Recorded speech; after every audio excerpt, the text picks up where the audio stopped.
Prima il terribile schianto, poi il fuoco. Non c'è stato nulla da fare per Giorgio Stringhetta, 38 anni di Jesolo, morto questa mattina poco prima delle 11 in un incidente stradale lungo via Cagamba. Un'Opel Corsa disintegrata, un'immagine che racconta la violenza dello schianto. In base ai primi rilievi della polizia locale, infatti, pare che Giorgio stesse superando un gruppo di ciclisti quando, per evitare un'auto proveniente dal senso opposto della carreggiata, sterzando, ha perso il controllo del mezzo, finendo contro un grosso tronco di un platano sul ciglio della strada. E poi le fiamme, ma probabilmente Giorgio era già morto. Inutile infatti l'intervento del 118 che assieme ai vigili del fuoco sono occorsi sul luogo dell'incidente. È una tragedia per la comunità iesolana, purtroppo una tragedia che scuote la nostra comunità.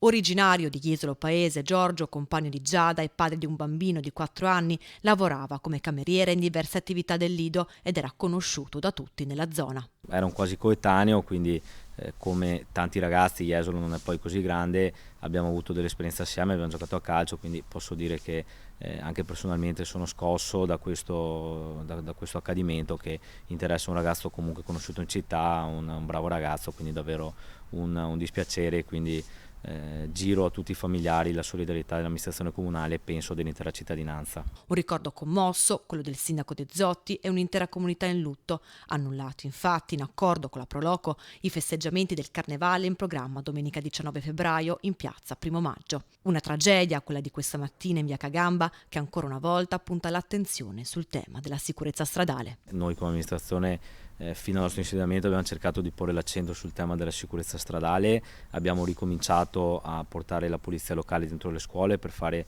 educazione stradale, supportiamo l'ANVU che è l'associazione Vigili Urbani nelle attività di promozione, cerchiamo di fare manutenzione stradali, tra l'altro via Cagamba era stata recentemente interessata dal rifacimento del manto stradale